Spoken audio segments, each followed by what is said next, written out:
Vira, lu goblok banget sih. Bisa-bisanya nikah sama OB. Dasar, udah OB, miskin lagi. Assalamualaikum warahmatullahi wabarakatuh. Bayangkan seorang karyawan wanita yang teladan di sebuah perusahaan besar di Indonesia, tiba-tiba menjadi bahan gunjingan seluruh kantor, hanya karena menikah dengan seorang office boy yang miskin, lusuh, dan tak berpendidikan. Saat resepsi sederhana mereka gelar, beberapa rekan kerjanya bahkan teman dekatnya datang, hanya untuk mengejek, menghina, dan menertawakannya.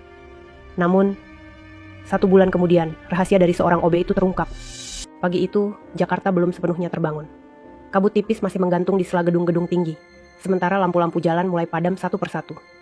Di dalam sebuah gedung kantor besar bertingkat 8, Vira berjalan cepat dengan sepatu haknya yang beradu dengan lantai marmer. Rambutnya diikat rapi, blazer biru muda membalut tubuhnya yang ramping. Di tangannya tergenggam map presentasi yang sudah ia siapkan sejak semalam. Vira, gadis berusia 24 tahun itu, bukan karyawan biasa. Ia dikenal sebagai perempuan mandiri, cerdas, dan selalu datang paling awal ke kantor. Namun pagi itu, meski seperti biasanya ia datang sebelum jam 8, raut wajahnya berbeda. Ada ketegangan yang ia simpan di balik senyum tipisnya. Sesampainya di ruang kerja, beberapa rekan sudah mulai berdatangan. Dan yang mengejutkan, bisik-bisik mulai terdengar, bahkan sebelum ia sempat duduk di kursinya. "Hei, katanya Vira nikah ya kemarin. Tapi kok sama OB sih?" bisik Lintang, salah satu staf finance, dengan nada geli. "Iya, gila banget. Masa cewek kayak dia mau-maunya nikah sama office boy? Nggak malu apa?" timpal Sheila sambil tertawa menutup mulut. Vira hanya diam. Senyumnya tak berubah, tapi matanya sedikit meredup. Ia tahu betul bahwa hari itu bukan sekadar hari kerja biasa, melainkan awal dari badai yang akan menguji segalanya. John, pria yang baru seminggu bekerja sebagai OB di kantor itu, memang terlihat berbeda dari OB lainnya. Bajunya sering kusut, rambutnya acak-acakan, dan wajahnya jarang menunjukkan ekspresi ramah. Ia pendiam, bahkan cenderung dingin. Tapi justru itulah yang membuat Vira tertarik. Bukan karena ia tampan, bukan karena ia istimewa secara kasat mata, tapi karena ada sesuatu dalam sorot matanya.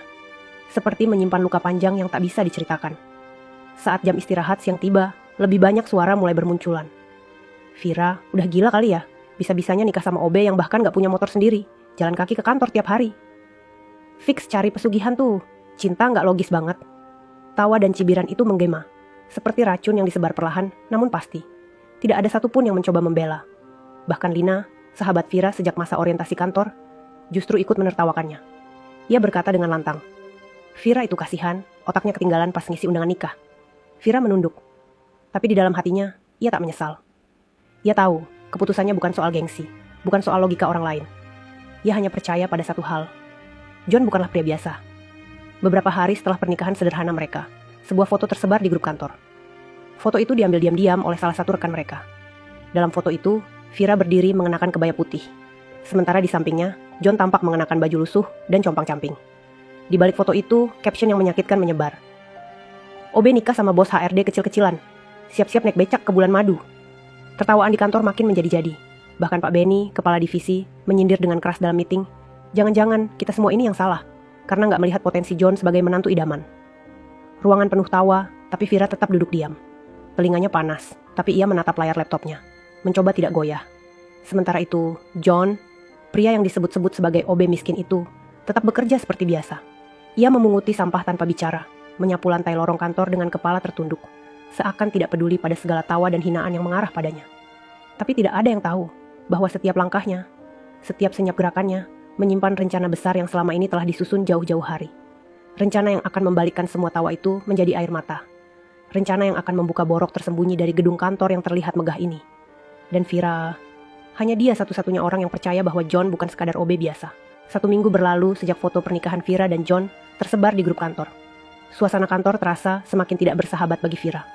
Setiap langkah yang ia ambil disertai bisikan, lirikan sinis, bahkan suara tertawa kecil yang menyayat hati. Di ruang pantry, Vira masuk untuk mengambil air minum. Namun begitu ia membuka kulkas, terdengar suara Dania dari balik rak snack. "Itu istri OB ya? Duh, jangan-jangan dia juga bantu ngelap meja ya sekarang." Tawa kecil menyusul ucapan itu, dan Vira tahu, tawa itu ditujukan untuknya. Ia menoleh. Dania tidak sendiri. Ada Febri dan Ronald, 2 orang dari divisi sales yang terkenal paling licik di kantor. Wajah mereka tidak menunjukkan sedikit pun rasa bersalah. Justru mereka menikmati setiap kata yang menusuk. Vir, kabar burung sih? Suamimu katanya pernah ngutang ke OB lama sebelum dia resign. Bener nggak?" sindir Ronald. Vira hanya menatap mereka tanpa bicara. Tangannya menggenggam gelas plastik yang hampir pecah karena tekanan. Tapi ia tak memberi mereka kepuasan untuk melihat dirinya hancur. Ia berbalik dan pergi, menahan amarah yang hampir tumpah. Sementara itu, John tetap bekerja seperti biasa. Ia menyapu lantai lorong dengan gerakan pelan. Wajahnya seperti batu. Dingin, keras, tak bisa dibaca. Tapi diam-diam, ia memperhatikan. Ia tahu siapa saja yang terlibat dalam perundungan terhadap Vira. Ia juga tahu siapa yang paling sering memanipulasi laporan keuangan. Setiap malam, John pulang bersama Vira, lalu membuka laptop tua miliknya. Di dalamnya, ada file rahasia yang sudah ia susun sejak 3 bulan lalu. Sejak sebelum ia masuk ke perusahaan itu. File itu berisi nama-nama, bukti transaksi mencurigakan, screenshot percakapan, salinan slip pengeluaran yang fiktif. Semua dengan total nilai yang mengerikan. 520 triliun. Uang perusahaan yang digelapkan secara sistematis oleh jaringan internal, dari level manager hingga bagian purchasing. Dan anehnya, semua orang di kantor ini tahu, tapi saling tutup mata. Hari Senin datang. Vira duduk di mejanya seperti biasa, membuka laptop dan membaca email. Namun kali ini ada yang berbeda. Suara di ruang kerja terasa riuh. Lihat deh, katanya CEO perusahaan pusat mau datang bulan depan. Beneran? Wah, siap-siap audit nih.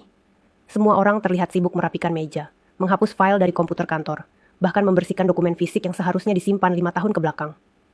Mereka panik, tapi juga berharap semua bisa dilewati tanpa masalah. Di sisi lain, John masuk ke ruang cleaning service. Ia membuka lemari tua, mengambil selembar kertas yang diselipkan rapi di balik tutup tempat pel. Di sana tertulis satu kalimat, waktu tinggal 3 minggu. Ia melipatnya kembali. Wajahnya tetap datar. Tapi di matanya ada bayangan api yang tidak padam. Malam harinya, Vira duduk di balkon rumah kontrakan mereka. Ia menatap langit malam yang tampak mendung. Kenapa kamu tetap sabar, John? Padahal kamu tahu, aku dihina setiap hari. John duduk di sebelahnya. Ia memegang tangan Vira, lalu menjawab pelan. Karena luka yang ditertawakan akan sembuh saat mereka sendiri jatuh di dalamnya. Vira memandang wajah John, mencoba membaca sesuatu dari balik sorot matanya. Tapi tetap, John seperti menyimpan 1000 rahasia. Yang belum ia tahu, rahasia itu akan mengubah segalanya. Dan kantor tempat mereka bekerja itu, dalam waktu dekat, tidak akan pernah sama lagi. Pagi itu hujan rintik turun membasahi kaca jendela lantai 5. Suara tetes air menyatu dengan denting keyboard dari para karyawan yang mulai sibuk sejak pukul 8. Namun, di balik rutinitas itu, suasana kantor terasa tidak biasa. Sebuah surat berkop resmi dari direksi pusat tiba di meja sekretaris utama. Isinya singkat tapi mengejutkan. Audit besar akan dimulai pada tanggal 1 bulan depan. Siapkan seluruh data transaksi 5 tahun terakhir. Tidak boleh ada yang disembunyikan. Berita itu menyebar seperti api. Beberapa staf terlihat panik. Di ruangan HRD, Melda, kepala divisi, terlihat pucat saat membaca ulang email itu. Ronald, hapus semua file pengeluaran dari folder kedua kuartal 2023. Sekarang juga, kita harus bersih saat mereka datang. Bisiknya dengan suara gemetar. Ronald masuk ke ruang server dan buru-buru menghapus jejak. Ia tak tahu, kamera kecil tersembunyi di sudut rak atas sudah merekam segalanya. Dan kamera itu bukan milik perusahaan. Di balik ruang cleaning service, John memantau lewat layar kecil di dalam koper tua. Ia mencatat waktu, tanggal, dan siapa saja yang menyentuh file penting itu. Semua terdata. Ia tidak sendiri. Seorang pria berkacamata tebal bernama Pak Gani, satpam senior yang dianggap remeh, masuk diam-diam ke ruangan itu. Pak John, saya dapatkan daftar transaksi fiktif bulan Juni dan Juli. Ini dari print lama yang belum sempat mereka buang. John mengangguk. Terima kasih Pak Gani, kita hampir sampai di akhir. Pak Gani tersenyum tipis. Tak ada formalitas. Mereka tahu, misi mereka bukan soal pekerjaan, tapi soal kebenaran yang selama ini ditutupi oleh banyak wajah manis. Sementara itu, Vira mulai merasa ada yang aneh. Beberapa rekan kerja yang biasanya cerewet, kini menjadi sangat pendiam. Mereka mulai menjauh. Bahkan Sheila, yang dulu paling sering tertawa saat membicarakan John, kini selalu pulang cepat dan menghindari bicara. Vira membuka emailnya dan mendapati pesan tak dikenal dari akun anonim. Awasi Lintang, dia punya rekening penampung. Pesan itu membuat jantungnya berdegup keras. Ia menoleh ke arah meja Lintang yang tampak sibuk. Wanita itu sesekali menerima panggilan lewat ponsel pribadi. Wajahnya tegang. Malamnya, saat mereka di rumah, Vira menunjukkan email itu ke John. John membaca dengan tenang, lalu berkata pelan. Akhirnya, lubangnya mulai terbuka. Vira menatap John. Kamu, sebenarnya siapa John? John memegang tangan istrinya. Maaf, aku belum bisa jawab sekarang. Tapi semua akan terjawab. Dalam waktu dekat, sangat dekat. 3 hari kemudian, seluruh kantor gempar. Nama-nama lama di sistem payroll tiba-tiba hilang. Gaji tidak cair ke belasan orang. Saat dilacak, akun-akun yang tercatat sebagai penerima itu adalah nama-nama palsu. Pegawai fiktif, yang selama ini menerima gaji rutin. Benny, kepala divisi finance, marah besar. Ini sabotase, siapa yang utak-atik sistem? Namun, saat IT membuka backup lama, mereka menemukan bahwa data itu memang sudah lama direkayasa. Seluruh manajemen mendadak rapat darurat. Mereka tak tahu, setiap kata dan ekspresi dalam rapat itu sedang disaksikan langsung oleh John dari ruang kecilnya. Dan dari belakang monitor, ia membuka daftar nama yang tersisa. Ia menatap tajam satu nama yang belum tersentuh. Direktur Operasional, Hendra Wirawan. John mengetikkan catatan baru di file penyelidikan.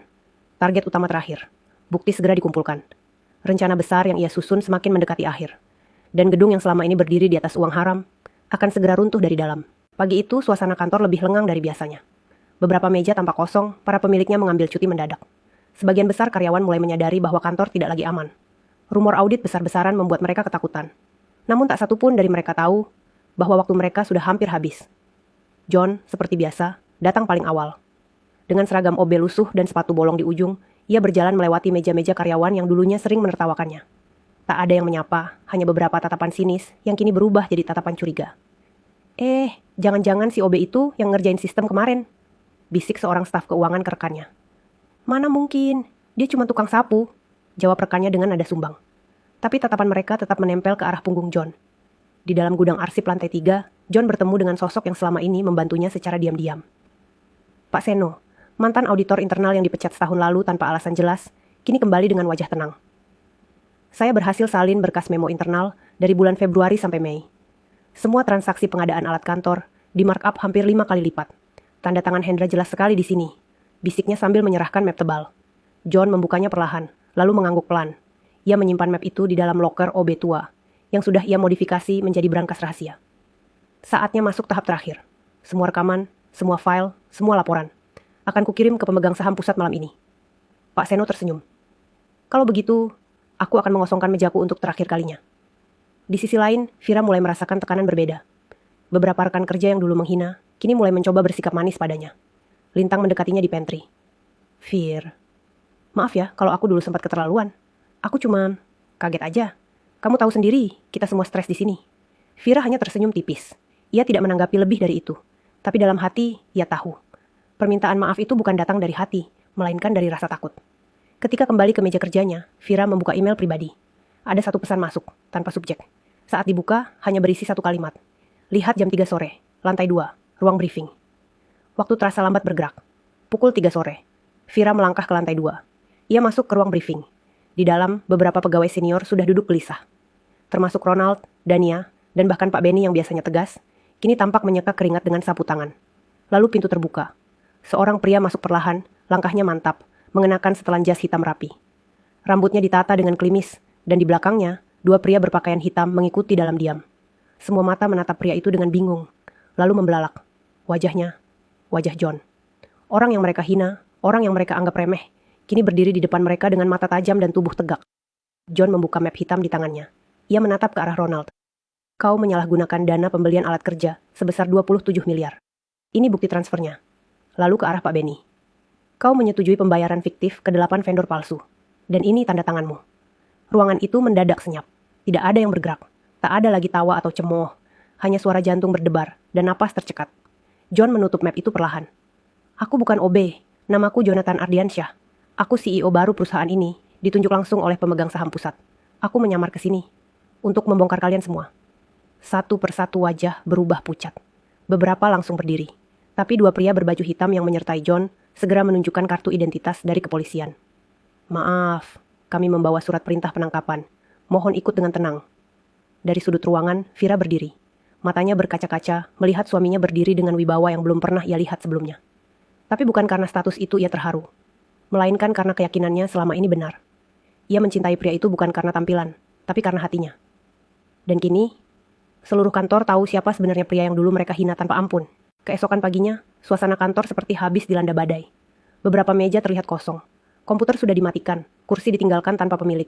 Tak ada lagi suara tawa di lorong kantor. Yang terdengar hanya langkah kaki yang berhati-hati, bisikan pelan, dan udara yang penuh ketegangan. Nama-nama besar seperti Ronald, Dania, bahkan Pak Benny sudah dibawa oleh tim kepolisian malam sebelumnya. Seluruh divisi finance, procurement, dan purchasing kini hanya menyisakan 1-2 staf yang tidak tahu menahu soal penyelewengan. John, atau kini dikenal sebagai Jonathan Ardiansyah, CEO muda itu, sudah tak lagi mengenakan seragam OB. Ia kini mengenakan jas sederhana dengan kemeja putih bersih, namun tetap tanpa dasi. Ia berjalan dari ruang ke ruang, menyapa satu persatu staf yang tersisa dengan senyum tenang, seolah tak ada yang terjadi. Namun, bagi mereka yang tahu apa yang sedang terjadi, senyuman itu justru membuat gemetar. Di ruang HRD, Melda, kepala divisi yang dulu begitu keras dan suka meremehkan karyawan bawahannya, kini hanya bisa menatap layar dengan tangan gemetar. Ia tahu, gilirannya bisa datang kapan saja. Di ruangan lain, Vira duduk di kursinya, masih berusaha memproses semua yang terjadi. Kemarin suaminya adalah OB yang setiap hari dibicarakan dengan tawa hina. Hari ini, pria itu memimpin perusahaan. Tiba-tiba, ponselnya bergetar. Pesan dari John. Temui aku di lantai 8. Sekarang Vira menelan ludah. Ia bangkit dan berjalan menuju lift. Tangannya dingin, jantungnya berdegup lebih cepat. Sesampainya di lantai 8, ia melihat John berdiri menghadap jendela besar yang menampilkan pemandangan gedung-gedung tinggi Jakarta. Vir, katanya pelan, tanpa menoleh. Aku tahu semua ini terlalu cepat. Kamu nggak pernah minta dijadikan istri dari CEO. Dan kamu juga nggak pernah minta dibawa masuk ke dalam semua kekacauan ini. Vira mendekat perlahan. Aku nggak peduli soal jabatanmu, John. Sejak awal aku mencintai kamu karena kamu nggak pernah pura-pura. Karena kamu jujur. John akhirnya menoleh. Tatapan matanya lembut, namun jelas memendam luka. Aku harus bersihkan semuanya, Vir. Semua orang yang terlibat. Bahkan jika mereka dekat denganku. Vira menatapnya dalam-dalam. Aku di sampingmu, apapun yang terjadi. John mengangguk. Ia membuka map lain di mejanya, memperlihatkan daftar baru. Nama terakhir, Direktur Operasional, Hendra Wirawan. Dia kepala dari semuanya. Uang 520 triliun itu, semua mengalir ke arahnya. Tapi dia sangat licin. Kita harus punya bukti kuat. Sementara itu, di lantai bawah, kegelisahan mulai melanda seluruh sisa staf. Mereka saling menatap dengan curiga. Setiap orang menjadi asing. Tak ada lagi yang berani tertawa atau bicara lantang. Dan tepat pukul 1 siang, email dengan subjek panggilan rapat umum masuk ke seluruh inbox karyawan. Lokasi, aula utama kantor. Waktu, besok pagi pukul 8.00. Isinya hanya satu kalimat. Akan diumumkan hasil investigasi akhir dan masa depan perusahaan. Semua orang tahu, ini bukan sekadar rapat. Ini akan menjadi pengadilan. Dan tak ada yang bisa bersembunyi lagi. Langit Jakarta masih mendung ketika matahari muncul keesokan paginya. Gedung perusahaan itu berdiri seperti biasa, namun suasananya berbeda. Ada ketegangan yang tidak bisa dijelaskan. Karyawan datang lebih pagi dari biasanya. Semua wajah tampak serius. Tak ada lagi yang membawa kopi sambil bercanda. Tak ada lagi yang tertawa di depan lift. Tepat pukul 8 pagi, aula utama kantor mulai dipenuhi oleh pegawai dari semua divisi. Ruangan besar dengan langit-langit tinggi dan lampu gantung itu kini menjadi tempat pertemuan yang penuh diam. Tak ada suara, hanya bisikan ketakutan dan jantung yang berdegup cepat. Di barisan depan, Vira duduk bersama beberapa pegawai yang tidak terlibat kasus. Di belakangnya, Melda, Lintang, dan beberapa staf yang masih bertahan tampak gelisah, menunduk, seolah ingin menghilang dari dunia. Pukul 8:05, pintu utama terbuka. Semua mata langsung menoleh. John masuk dengan tenang, didampingi 2 orang dari kantor pusat dan seorang petugas kepolisian berseragam lengkap. Ia mengenakan jas hitam, tanpa dasi, rambutnya disisir rapi. Wajahnya tanpa senyum, penuh ketegasan. Tanpa basa-basi, ia berdiri di podium dan menatap seluruh ruangan. Terima kasih karena kalian hadir. Hari ini, perusahaan ini akan dibersihkan. Tidak semua dari kalian bersalah, tapi banyak di antara kalian yang tahu, namun memilih diam. Suasana ruangan membeku. Selama 1 bulan terakhir, kami menyelidiki aliran dana fiktif yang menguap dari perusahaan ini. Total kerugian, 520 triliun rupiah. Bisik-bisik langsung pecah. Beberapa orang memegang kepala. Beberapa menatap kosong. John mengangkat satu bundel kertas tebal. Di tangan saya ada daftar lengkap transaksi, nama pemilik rekening, dan bukti keterlibatan. Sebagian dari pelaku sudah ditangkap. Namun ada satu nama yang masih bebas. Orang yang menjadi otak dari semua ini. Ia menatap tajam ke arah kursi bagian kanan ruangan. Hendra Wirawan. Seketika, semua kepala menoleh ke arah Hendra, direktur operasional yang duduk dengan wajah bingung. Ia berdiri, mencoba tetap tenang. Ini fitnah, saya tidak tahu apa-apa. Namun John tidak menanggapi. Ia memberi isyarat ke petugas.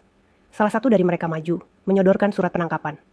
Kami punya cukup bukti, Pak. Anda akan diperiksa. Hendra mulai panik. Ini salah, ini semua jebakan. Kalian percaya sama OB lusuh yang pura-pura bego. Teriakannya menggema, tapi tak ada yang mendengarkan. 2 petugas membawanya keluar dari ruangan. Beberapa staf terisak, beberapa lainnya hanya menunduk dalam diam. John menatap seluruh ruangan. Semua yang tersisa di sini akan dievaluasi. Yang bersih akan tetap bekerja. Tapi siapapun yang pernah ikut menutupi akan dikeluarkan hari ini juga. Suasana semakin mencekam. Tak ada satu pun yang berani mengangkat kepala. John menghela napas pelan, lalu menambahkan, "Saya tahu, dulu kalian melihat saya sebagai OB. Kalian menertawakan saya, mencaci istri saya, bahkan mempermalukan kami. Tapi saya tidak datang untuk balas dendam. Saya datang untuk mengembalikan keadilan di tempat ini." Ia menoleh ke arah Vira. Mata mereka bertemu. Untuk pertama kalinya pagi itu, John tersenyum kecil. Dan semua ini dimulai dari satu orang yang percaya pada saya. bahkan ketika seluruh dunia menertawakan. Setelah rapat usai, satu persatu pegawai dipanggil ke ruang HRD. Sebagian diberhentikan secara langsung. Beberapa diberi kesempatan kedua. Namun jelas, kantor itu tidak akan pernah sama lagi. Dan di ruangannya, John duduk di balik meja CEO yang kini sah menjadi miliknya. Ia membuka laci, mengambil foto kecil, foto pernikahannya dengan Vira yang dulu dijadikan bahan olokan. Kini, foto itu ia bingkai dan letakkan tepat di atas meja. Karena dari sana, semuanya dimulai. Hari-hari berlalu setelah rapat besar itu. Kantor kini sepi dari hiruk-pikuk yang dulu mewarnainya. Tidak ada lagi tawa kosong. Tidak ada lagi gengsi yang ditampilkan dengan pakaian mahal dan sepatu bermerek. Yang tersisa hanyalah sekelompok kecil pegawai yang selamat dari badai dan rasa takut yang belum sepenuhnya pergi. Beberapa ruangan kini dikunci. Meja-meja kosong ditutup kain putih. Sebagian komputer disita untuk dijadikan barang bukti. Gedung itu, meski masih berdiri megah, terasa seperti menyimpan trauma. John, meski sudah menjadi CEO, tetap tidak mengubah gaya hidupnya. Ia masih datang pagi-pagi dengan mobil sederhana. Masih membawa bekal buatan Vira. Masih menyapa staf dengan ramah tanpa mengangkat suara. Namun di balik semua ketenangan itu, ada luka yang tidak semua orang tahu. Luka yang lahir dari perlakuan kejam mereka terhadap Vira. Suatu siang, Vira sedang merapikan dokumen di ruangannya ketika Lintang datang mengetuk pintu. Wajahnya terlihat lelah, matanya sembab. "Vir, aku tahu aku nggak pantas dimaafin, tapi aku mau minta maaf. Dulu aku ikut menertawakan kamu. Padahal kamu nggak salah apa-apa." Vira berhenti sejenak, lalu menatap Lintang. "Kenapa kamu lakukan itu?" Lintang terdiam. Bibirnya gemetar. "Aku iri. Aku nggak bisa sesabar kamu. Kamu pintar, disukai atasan, dan kamu berani ambil keputusan nikah sama orang yang nggak punya apa-apa. Sementara aku sibuk mengejar orang yang bahkan nggak lihat aku." Air mata mulai jatuh di pipinya. Aku salah banget, Vir." Vira menarik napas panjang. Suaranya pelan tapi tegas. "Aku nggak butuh permintaan maafmu, Tan. Tapi aku harap kamu bisa belajar. Jangan pernah tertawakan luka orang lain, karena kamu nggak tahu seberapa besar luka yang mereka sembunyikan." Lintang mengangguk, lalu pergi dalam diam. Dan Vira kembali menunduk, menatap map di tangannya. Tapi hatinya terasa lebih ringan. Di lantai 8, John duduk di ruangan kerjanya. Di hadapannya ada file laporan khusus dari kantor pusat. Salah satunya adalah tentang kemungkinan merger perusahaan dengan jaringan bisnis dari Singapura. Namun John belum membukanya. Ia malah menatap layar laptopnya, memutar ulang video lama, video rekaman CCTV, saat ia sedang mengepel lantai. Dan beberapa pegawai menertawakannya diam-diam. Suara mereka masih terekam jelas. "Lihat deh si OB itu, ngepel kayak robot rusak. Gaji 500.000 juga udah kemahalan buat dia." Hahaha, Vira pasti kena guna-guna. John tidak tersenyum, tapi matanya tidak lagi marah. Ia hanya terdiam, menatap video itu hingga selesai. Kemudian, ia memindahkannya ke folder bernama Saksi Diam, lalu menutup laptopnya. Malam itu, hujan turun cukup deras. Di rumah mereka yang sederhana, Vira menyeduh teh hangat dan duduk di sofa, menunggu suaminya pulang. Pintu terbuka. John masuk, wajahnya lelah, tapi masih menyempatkan tersenyum. "Maaf telat." Vira menyambutnya dengan pelukan. "Hari ini banyak yang minta maaf padaku, tapi aku tahu, kamu yang paling banyak menahan semuanya sendirian." John memejamkan mata. Pelukan itu membuatnya merasa rumah. Ia mengangguk pelan. "Biar semuanya lewat, Vir. Yang penting, kamu nggak pernah pergi." Malam itu, mereka duduk di balkon kecil rumah mereka, menatap hujan yang turun tanpa suara. Dan untuk pertama kalinya, setelah sekian banyak luka dan air mata, keduanya benar-benar merasa damai. Tapi badai belum sepenuhnya berlalu, karena musuh terbesar mereka belum memperlihatkan wajahnya. Pagi itu matahari bersinar cerah. Tapi di kantor pusat yang kini telah dibersihkan dari para pelaku kejahatan, ada awan gelap yang tidak terlihat mata. John duduk di ruangannya, menatap berkas-berkas laporan hasil investigasi yang sudah selesai disusun. Semuanya tampak selesai, tapi justru karena itulah, ia merasa aneh. Total kerugian yang berhasil ditemukan dan diungkap memang menyentuh angka 520 triliun. Semua nama yang terlibat, dari staf hingga direktur operasional, sudah diciduk. Bahkan rekening mereka sudah dibekukan. Tapi ada satu hal yang mengganjal. John membuka kembali salinan laporan keuangan tahunan dari 3 tahun terakhir. Ia menatap bagian pengeluaran khusus yang diberi kode SBI 41. Pos pengeluaran aneh yang tidak punya keterangan jelas. Ia ingat betul, selama menyamar sebagai OB, tak satu pun staf yang tahu pasti apa itu SBI 41. Bahkan saat ditanya, para senior hanya berkata, "Itu urusan level dewa." John membuka database lama yang hanya bisa diakses dengan izin khusus. Ia berhasil membukanya lewat akses pribadi yang diberikan pemegang saham tertinggi. Dan di sana, ia menemukannya. Satu nama, Sutaryo Darmawan. John langsung berdiri. Nama itu seperti hantaman petir. Ia belum pernah mendengar nama itu disebutkan selama penyelidikan. Tidak ada dalam struktur organisasi, tidak ada dalam daftar karyawan aktif, tidak ada dalam laporan transaksi. Tapi jejak pengeluaran dana terbesar mengarah ke rekening atas nama Sutaryo Darmawan. John memanggil Pak Gani, satpam senior yang dulu membantunya dari awal penyelidikan. Pak Gani, pernah dengar nama Sutaryo Darmawan? Pak Gani terlihat tegang seketika. Saya tahu nama itu, Pak. Tapi, saya kira Bapak sudah tahu juga. John mengerutkan kening. Tahu apa? Pak Gani menelan ludah.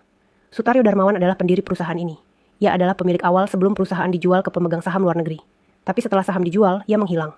Tak pernah datang lagi, tapi katanya masih punya kendali dari balik layar. John terdiam. Nafasnya berat. Jadi semua yang terjadi bukan dimulai dari Hendra? Pak Gani mengangguk pelan. Ada yang lebih tinggi, Pak. Dan saya rasa Hendra cuma alat. Malamnya, John tidak bisa tidur. Ia duduk di ruang kerja rumahnya, menatap daftar transaksi yang anehnya terus mengalir bahkan setelah semua pelaku utama ditangkap. Dari rekening perusahaan, dana kecil-kecil masih keluar. Menuju rekening yang berbeda-beda, tapi semuanya berujung ke satu nama. Sutaryo Darmawan. Ia tahu, ini belum selesai, dan orang yang paling berbahaya belum tersentuh. Di tempat lain, dalam sebuah ruangan gelap di lantai atas gedung kosong yang dulunya menjadi kantor lama perusahaan, seorang pria tua duduk menatap layar besar. Ia melihat rekaman kamera CCTV dari kantor pusat, memantau aktivitas John dari kejauhan. Ia tersenyum kecil, lalu menyesap kopi hitam dari cangkir porselen. Anak muda yang cerdas, gumamnya.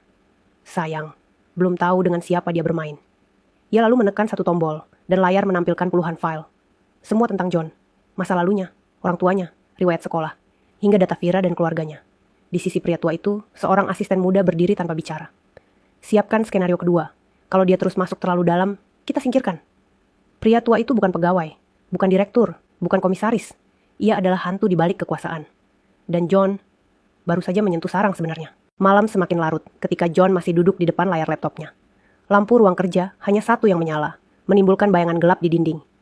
Ia membuka berkas demi berkas, menyatukan potongan informasi yang selama ini terpisah. Nama Sutaryo Darmawan makin jelas sebagai titik pusat permainan besar ini. Semua aliran dana misterius. Semua keputusan sepihak yang tak pernah ditandatangani secara formal. Bahkan pembentukan rekening-rekening penampung di luar negeri, semua jejaknya bermuara ke nama itu. Namun yang membuat John benar-benar merinding adalah satu file PDF yang ia temukan tersembunyi dalam folder backup sistem keamanan lama. File itu berjudul Kontrol 2020 sampai 2025. Isinya adalah skema pengendalian perusahaan dari balik layar. Ada nama-nama tokoh yang selama ini tidak pernah muncul secara publik.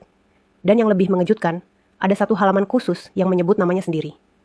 Target potensi ancaman tahun keempat, Jonathan Ardiansyah. Status, perlu diawasi. Risiko tinggi jika mengetahui struktur utama. Jantung John berdegup lebih cepat. Tangannya menggenggam meja. Wajahnya menegang. Ia tahu, dirinya sedang diawasi. Pagi harinya, Vira berangkat kerja seperti biasa. Tapi di depan rumah, ia melihat sepeda motor hitam dengan pengendara berjaket gelap, yang sudah 2 hari berturut-turut terparkir di ujung jalan. Pria itu selalu tampak melihat ke arah rumah mereka, namun pura-pura bermain ponsel. Vira mencoba mengabaikan. Tapi saat malam tiba dan John pulang, ia menceritakan semua. Dia duduk di sana, diam, dari pagi sampai sore, kayak mengintai. John mendekat ke jendela, menyingkap tirai perlahan. Pria itu masih di sana. Mulai kelihatan wujud mereka, gumamnya pelan. Hari-hari berikutnya penuh tekanan tak kasat mata. Server kantor beberapa kali mengalami gangguan. Email-email John mulai tidak bisa dikirimkan ke pemegang saham pusat. Bahkan laptop pribadinya sempat tak bisa dinyalakan satu malam sebelum ia temukan ada upaya peretasan dari jaringan luar. Pak Gani, satpam senior yang biasa membantunya, tiba-tiba menghilang. Tidak masuk kerja, nomornya tidak aktif, rumahnya kosong. John pergi mencarinya. Tapi saat sampai di rumah kontrakan Pak Gani, ia hanya menemukan pintu terbuka dan cat merah disemprotkan di dinding. Jangan ikut campur urusan besar. Tangannya mengepal, matanya basah. Ia tahu, ini bukan lagi soal penyelidikan internal. Ini perang. Dan musuh yang ia hadapi bukan lagi pencuri biasa, tapi kelompok lama yang terbiasa bergerak dalam senyap dan membungkam siapapun yang mencoba membuka mulut. Di kantor, sisa pegawai mulai gelisah. Beberapa dari mereka sudah mulai berpihak pada John. Mereka ikut menyusun ulang laporan, membantu membersihkan sistem, dan mengumpulkan data. Tapi ada juga yang mulai menarik diri, takut ikut terseret dalam pusaran konflik yang lebih besar. Vira pun mulai tertekan. Ia tetap bertugas seperti biasa, tapi tatapan dari beberapa orang terasa berbeda. Sampai suatu siang, sebuah amplop putih diletakkan di atas meja Vira. Tidak ada nama pengirim. Isinya hanya satu kalimat. Kamu masih bisa pergi, tapi kalau kamu bertahan, kamu akan kehilangan lebih dari pekerjaan. Tangannya gemetar saat membaca tulisan itu. Dan saat John melihatnya di malam hari, ia tahu. Mereka akan mencoba menyentuh orang yang paling ia sayangi. Di ruang rahasia yang ia buat di lantai bawah gedung, John mempersiapkan langkah selanjutnya. Ia sudah tahu semua jalur dana. Ia sudah punya cukup bukti untuk menjatuhkan sisa jaringan milik Sutaryo Darmawan. Tapi ia sadar, langkah selanjutnya akan mengorbankan sesuatu. Dan pertanyaannya bukan lagi apakah ia sanggup melawan, tapi seberapa besar luka yang harus ia tanggung untuk menuntaskan semuanya. Karena sejak awal, ini bukan soal jabatan. Ini soal harga diri, keadilan, dan melindungi satu-satunya orang yang percaya padanya. Ketika seluruh dunia menertawakan, pagi itu kantor terlihat lebih tenang dari biasanya. Tapi ketenangan itu bukan tanda damai, melainkan pertanda badai akan datang. Para pegawai berjalan cepat, menunduk, tak ada yang bicara terlalu keras. Sejak ancaman demi ancaman muncul, semua orang memilih diam. Di lantai paling atas, John duduk di depan meja kerjanya. Ia tak lagi menyentuh laptop. Ia hanya menatap satu map coklat tebal yang kini berisi laporan final penyelidikan. Bukti mutlak bahwa Sutaryo Darmawan masih mengendalikan perusahaan dari balik layar. Bahkan setelah pensiun secara resmi bertahun-tahun lalu. Bukan hanya itu, dari laporan keuangan ditemukan bahwa Sutaryo telah menggunakan perusahaan ini untuk mencuci uang dari proyek-proyek kotor lintas negara. Termasuk proyek properti, tambang, hingga investasi luar negeri fiktif dengan nama perusahaan palsu. Dan yang paling mengejutkan, sebagian besar proses itu terjadi saat John masih kecil. Artinya, kejahatan ini sudah berjalan belasan tahun. Rapi, terstruktur, licin. John berdiri. Ia mengambil map itu, lalu menekan tombol intercom. Sampaikan ke seluruh kepala divisi. Rapat darurat jam 2 siang. Wajib hadir. Sementara itu, Vira menerima pesan singkat dari nomor tidak dikenal. Suamimu menyentuh sesuatu yang terlalu tinggi. Kamu masih bisa menyelamatkan dia, asal kamu mau bicara denganku. Vira mengabaikan pesan itu. Tapi 2 menit kemudian, pesan lain masuk. Kali ini disertai foto. Bukan foto biasa, melainkan foto rumah orang tua Vira di kampung, dari sudut jalan yang hanya bisa diambil jika seseorang benar-benar ada di sana. Wajah Vira mendadak pucat. Tangannya gemetar. Ia segera menelepon ayahnya. Tidak diangkat. Ia coba lagi. Dan akhirnya, terdengar suara ayahnya menjawab dengan napas terengah. Vira, ayah nggak apa-apa. Tapi tadi ada orang aneh keliling depan rumah. Ayah nggak kenal mereka. Vira menutup telepon dengan dada bergemuruh. Orang-orang itu sudah menyentuh keluarganya. Jam 2 siang, ruang rapat utama dipenuhi kepala divisi. Semua hadir. Bahkan mereka yang selama ini jarang muncul. John masuk terakhir. Wajahnya keras. Ia meletakkan map di atas meja, lalu memandang satu persatu orang yang duduk di hadapannya. Aku tahu, sebagian dari kalian pernah menertawakan aku, menginjak harga diriku, bahkan menyebar aibku. Tapi hari ini aku tidak bicara sebagai korban. Aku bicara sebagai pemimpin perusahaan ini. Ia membuka map, mengeluarkan dokumen-dokumen, lalu membagikannya ke setiap orang. Semua ini adalah bukti keterlibatan jaringan lama yang selama ini menggerogoti perusahaan. Kita semua diperalat. Bahkan direktur lama hanyalah boneka dari seseorang yang tak pernah terlihat. John menatap tajam ke arah Herman, kepala divisi teknologi. Kamu, Herman. 3 tahun lalu, kamu menandatangani sistem payroll baru. Tapi kamu tahu, sistem itu sudah diatur untuk memisahkan dana ke rekening tak dikenal. Herman tersentak. Itu hanya perintah dari atasan waktu itu. Aku cuma ikut prosedur. Dan kamu tahu siapa atasanmu yang sebenarnya. Semua terdiam. John meletakkan satu foto di meja. Sutaryo Darmawan. Ruang rapat mendadak senyap. Beberapa orang saling melirik. Wajah mereka panik, tak percaya. Saya akan mengirim semua data ini ke Bareskrim. Dan jika kalian ingin menyelamatkan diri, ini kesempatan terakhir kalian untuk bersaksi. Tiba-tiba, listrik padam. Lampu ruangan mati. Monitor gelap. Beberapa detik kemudian, layar di depan menyala sendiri. Bukan dari sistem kantor, melainkan video. Seorang pria tua berbaju hitam muncul di layar. Wajahnya keriput, tapi matanya tajam. Suaranya berat.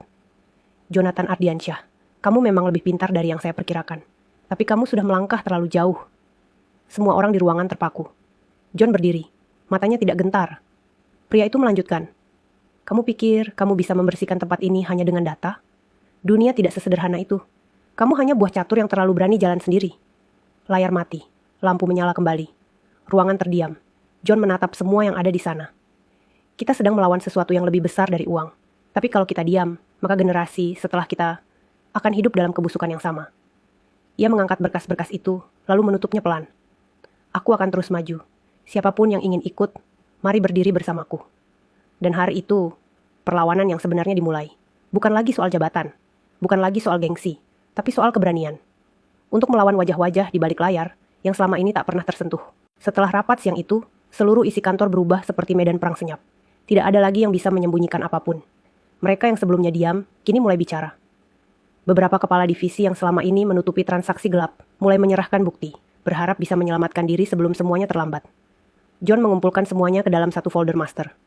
Folder itu ia beri nama titik akhir. Namun ia tahu, mengumpulkan bukti saja tidak cukup. Ia harus meledakkan semuanya sekaligus, agar Sutaryo Darmawan dan jaringannya tidak punya kesempatan menutupinya lagi. Malam harinya, John menemui sahabat lamanya, Dimas, seorang jurnalis senior. yang kini bekerja di platform berita independen. Mereka bertemu di sebuah warung kopi kecil yang tersembunyi di sudut Jakarta, jauh dari kamera pengintai dan keramaian. "Gue punya cerita yang bisa bikin sejarah di Indonesia berubah, Mas," kata John pelan, menyerahkan flash disk kecil ke Dimas. Dimas menatapnya serius. "Apa ini?" "Penyelundupan dana triliunan, skema cuci uang, nama-nama besar, termasuk satu yang selama ini dianggap sudah pensiun, tapi ternyata masih menggerakkan semuanya dari balik layar." Dimas membuka laptopnya di bawah meja, menancapkan flash disk, lalu mulai membaca. Matanya membesar. "Ini, gila John, ini bisa bikin semua jatuh." John mengangguk. "Itu tujuannya." Dimas menatap John dalam diam. "Lo sadar kan, kalau ini bisa ngerusak hidup lo?" John tersenyum tipis. "Hidup gue udah dihancurin waktu gue dianggap cuma OB lusuh. Ini bukan soal hidup gue, Mas. Ini soal kebenaran." Keesokan paginya, tepat pukul 8, portal berita, Nafas Rakyat mengunggah satu headline besar. "Penyamaran sang CEO, investigasi dalam perusahaan, mengungkap skandal. Cuci uang 520 triliun. Berita itu langsung viral. Nama Jonathan Ardiansyah mendadak memenuhi media sosial. Tapi bukan sebagai CEO perusahaan besar, melainkan sebagai pria yang menyamar jadi OB, menikahi wanita yang dicemooh, lalu mengguncang jaringan mafia bisnis yang tak pernah tersentuh hukum selama puluhan tahun. Di halaman utama berita itu ditampilkan semua bukti, termasuk skema aliran dana, rekaman suara, hingga bukti transfer dan identitas Sutaryo Darmawan. Sore harinya, suasana kantor berubah mencekam. 3 mobil polisi datang. Puluhan aparat masuk ke gedung. Seluruh sistem disita. Beberapa pejabat yang tersisa diborgol. Dan satu surat resmi dibacakan keras oleh penyidik. "Atas nama negara, kami akan menyita seluruh aset perusahaan ini untuk kebutuhan penyelidikan lanjutan. Semua karyawan yang tidak terlibat akan diberi perlindungan hukum dan dipekerjakan ulang setelah audit selesai." John berdiri di lantai utama, menatap semua proses itu dengan mata berkaca. Ia tidak menangis. Tapi di hatinya, semua beban yang ia tanggung selama ini akhirnya mulai lepas satu demi satu. Di rumah, Vira menunggunya dengan cemas. Begitu John tiba, ia langsung memeluk suaminya erat-erat. "Sudah selesai?" tanya Vira. Suaranya pelan namun gemetar. John mengangguk. "Tapi mungkin besok, semua berita akan menyebut namaku. Mungkin aku akan dipanggil sana-sini. Mungkin ada yang akan memfitnahku. Tapi aku siap." Vira menatap suaminya dalam-dalam. "Aku juga siap." Dan malam itu, untuk pertama kalinya setelah berbulan-bulan, rumah mereka terasa benar-benar tenang. Tak ada lagi bayangan yang mengintai. Tak ada lagi pesan ancaman. Hanya 2 manusia biasa yang saling menjaga dan saling mempercayai. Namun di balik semua kemenangan itu, jauh di luar sana, Sutaryo Darmawan belum tertangkap. Dan John tahu, selama pria itu belum jatuh, perjuangannya belum benar-benar selesai. 3 hari telah berlalu sejak berita penyamaran John mengguncang negeri. Hampir seluruh media nasional dan internasional memuat kisahnya. Pria yang dianggap OB, namun berhasil mengungkap skandal korupsi 520 triliun dan menghancurkan sistem gelap yang telah berakar selama puluhan tahun. Namun satu nama masih belum tersentuh. Sutaryo Darmawan. Pria itu lenyap seperti bayangan. Tidak ada jejak transaksi baru. Tidak ada CCTV. Bahkan paspor dan dokumen resmi miliknya ternyata sudah tidak aktif sejak 3 tahun lalu. Namun John tahu, Sutaryo bukan pelarian biasa. Ia seperti raja dalam dunia hitam korporasi. Tahu kapan harus mundur, kapan harus diam, dan kapan harus menyerang balik. Di ruang kerja rumahnya, John membuka dokumen yang ia dapat dari tim jurnalis Nafas Rakyat. Salah satunya adalah peta kepemilikan aset milik Sutaryo yang tersebar di luar negeri. Tapi ada satu data yang belum pernah muncul sebelumnya. Sebuah villa tua di kawasan Pegunungan Puncak, tertulis atas nama perusahaan fiktif Tirta Kencana Abadi. John tidak menunggu. Ia berangkat malam itu juga. Tanpa pengawalan, hanya bersama Vira. "Kamu yakin mau ikut?" tanya John pelan saat mobil mereka menembus kabut tebal. Vira mengangguk. "Aku mau tahu semua, John, dari awal sampai akhir." Mereka tiba di villa itu menjelang tengah malam. Bangunan besar dengan gaya kolonial, tampak kosong dan gelap. Gerbangnya terbuka sedikit, seperti memang sedang menunggu tamu. John memarkir mobil, lalu turun bersama Vira. Begitu mereka melangkah ke halaman, suara pelan terdengar dari pengeras suara tua di dekat atap. "Selamat datang, Jonathan. Kau datang lebih cepat dari dugaanku." John terdiam. Wajahnya tidak gentar. Ia menggenggam tangan Vira erat. Pintu utama villa terbuka dengan sendirinya. Lampu menyala. Di dalamnya hanya ada satu ruang besar dengan meja panjang dan kursi di ujung. Di sana duduk Sutaryo Darmawan. Rambutnya putih sepenuhnya. Matanya masih tajam. Di tangannya secangkir teh yang belum disentuh. "Kau membawa istrimu. Itu keputusan yang sangat berani," katanya tenang. John melangkah maju, tapi tetap menjaga jarak. "Permainanmu sudah selesai, Sutaryo. Polisi bisa datang kapan saja." Sutaryo tersenyum tipis. "Aku tahu, dan aku juga tahu kamu akan datang ke sini. Tapi sebelum semuanya berakhir, aku ingin bicara. Bukan sebagai musuh, tapi sebagai seseorang yang tahu siapa dirimu sebenarnya." John menegang.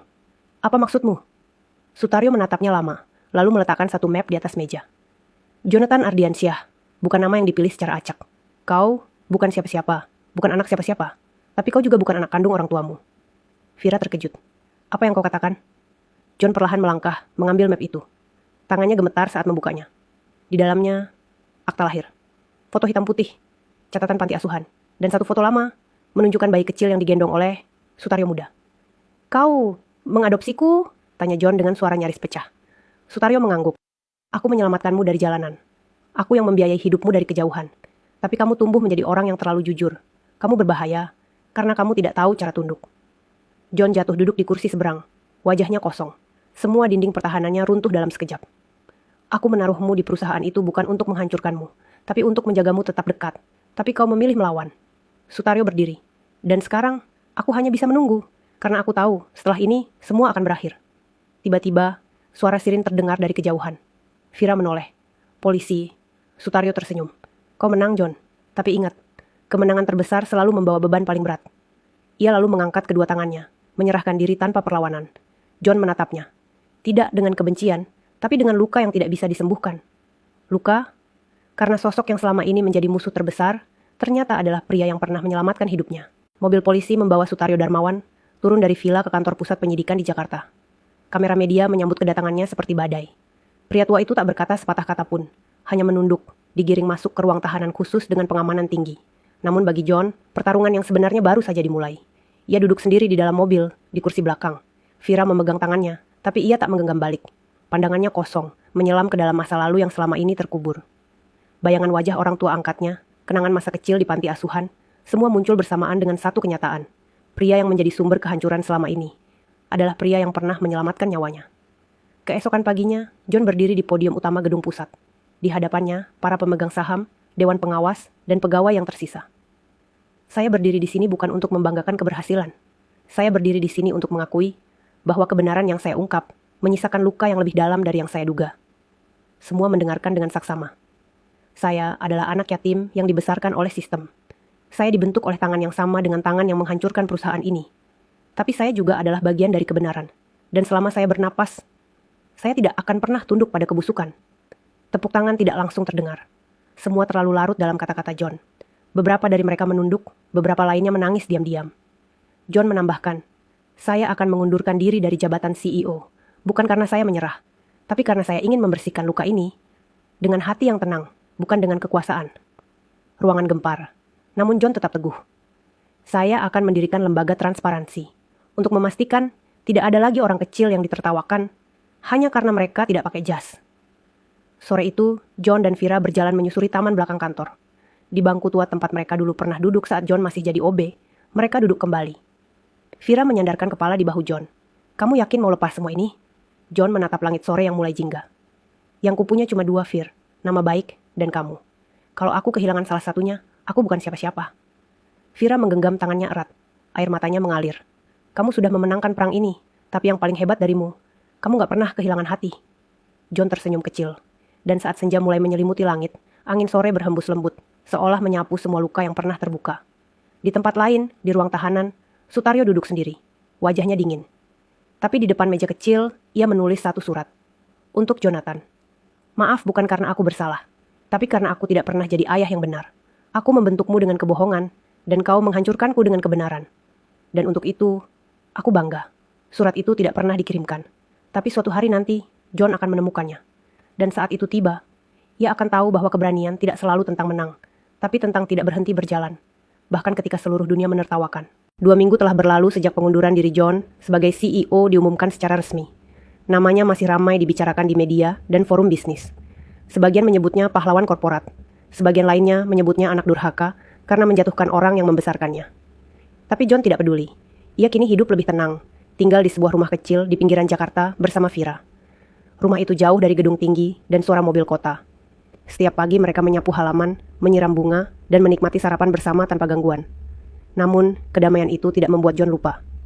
Ia mendirikan sebuah lembaga bernama Cahaya Integritas, lembaga yang bergerak di bidang edukasi anti korupsi dan pendampingan hukum untuk pekerja kecil yang mengalami ketidakadilan di dunia kerja.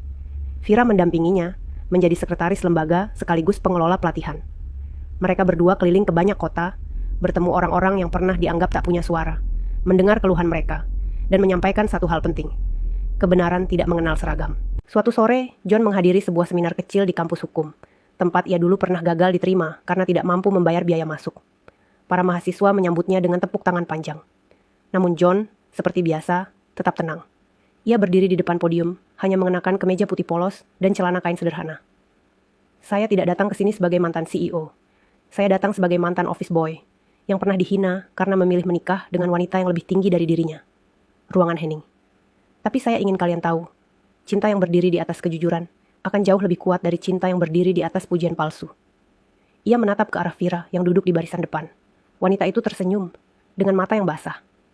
Saya ingin dunia ini berubah, tapi saya sadar saya tidak bisa melakukannya sendiri. Maka dari itu, saya ingin menanamkan satu benih. Dan saya harap kalian semua yang akan menyiraminya. Tepuk tangan pecah. Tapi John hanya tersenyum kecil, lalu turun dari panggung. Ia tidak ingin dielu-elukan. Ia hanya ingin didengar. Malam harinya, di teras rumah kecil mereka, John dan Vira duduk bersandar di kursi kayu tua. Langit malam dipenuhi bintang. Angin berhembus pelan, menyingkap aroma tanah basah sisa hujan sore tadi. Vira bersuara pelan. Masih berat? John mengangguk. Tapi aku tidak sendiri. Itu yang membuatnya jadi ringan. Vira menyandarkan kepalanya ke pundak suaminya. Tak ada lagi suara. Tak ada lagi ancaman. Tak ada lagi tawa yang meremehkan. Hanya mereka berdua. Dua manusia yang pernah dihina. Dua manusia yang bertahan. Dan dua manusia yang tahu bahwa keberanian tidak hanya tentang membongkar kebenaran, tapi juga tentang menyembuhkan luka, tanpa membalas dengan kebencian. Di balik semua itu, satu halaman terakhir kehidupan John masih menunggu untuk ditulis. Dan kisahnya belum benar-benar berakhir. Beberapa bulan telah berlalu sejak dunia mengenal nama Jonathan Ardiansyah. Bukan lagi sebagai CEO, bukan lagi sebagai OB, tapi sebagai simbol keberanian yang tumbuh dari ketulusan. Kini, wajah John tidak lagi menghiasi media. Ia memilih hidup tenang, jauh dari sorotan. Ia tidak memburu panggung, ia memburu dampak. Lembaga Cahaya Integritas yang ia dirikan, kini telah memiliki 5 cabang di kota-kota besar Indonesia. Mereka membantu buruh pabrik, office boy, cleaning service, hingga sopir perusahaan yang sering dilupakan sistem. Di sana, orang-orang kecil belajar tentang hak mereka, tentang kekuatan dari kejujuran, dan tentang cara menghadapi tekanan dunia kerja dengan kepala tegak. John dan Vira tak pernah mengeluh meski hidup mereka kini lebih sederhana. Mereka tetap tinggal di rumah kecil, tetap menyeduh teh hangat setiap sore, tetap berjalan kaki menyusuri jalan kampung, menyapa warga yang mulai memanggil mereka dengan penuh hormat. Bukan karena status, tapi karena keteladanan. Suatu pagi, John menerima sepucuk surat dari tahanan negara. Tanpa pengirim, hanya tertulis, "Untuk yang pernah jadi anakku." Tangannya gemetar saat membuka. Isinya hanya 2 kalimat. "Aku bukan ayah yang baik, tapi kau adalah anak yang lebih dari cukup. Terima kasih sudah menghancurkanku dengan cara yang paling benar." Tidak ada tanda tangan. Tidak ada tanggal. Tapi John tahu, itu dari Sutaryo. Ia melipat surat itu, menyimpannya di dalam kotak kayu kecil bersama satu foto lama. Fotonya bersama Vira di hari pernikahan mereka, saat semua orang menertawakan, dan mereka memilih percaya. Hari itu, John dan Vira pergi ke sebuah sekolah kecil di pinggiran kota, untuk memberikan seminar tentang etika kerja. Anak-anak duduk bersila, mendengarkan dengan mata berbinar. Seorang anak laki-laki berusia 9 tahun mengangkat tangan. "Om John, kenapa Om dulu mau jadi OB?" John tersenyum. "Karena kalau aku tidak mulai dari bawah, aku tidak akan tahu rasanya dipijak. Dan kalau aku tidak tahu rasanya dipijak, aku tidak akan pernah tahu bagaimana caranya berdiri." Ruangan itu hening. Lalu pelan-pelan, tepuk tangan terdengar dari setiap sudut. Malam harinya, di halaman rumah, John menulis catatan terakhir di buku hariannya. "Aku tidak ingin dikenang sebagai CEO. Aku ingin dikenang sebagai orang yang tetap memilih jujur, bahkan saat dunia menyuruhku untuk pura-pura kuat. Dan selama masih ada Vira di sampingku, aku tahu, aku tidak perlu jadi siapa-siapa. Aku hanya perlu jadi manusia." Angin malam berhembus lembut. Lampu teras menyala kuning. Dan di bawahnya, 2 kursi kayu tua tetap berdiri, menjadi saksi bahwa cinta yang dijaga oleh kejujuran akan selalu bertahan, bahkan ketika seluruh dunia pernah meremehkannya. Tamat.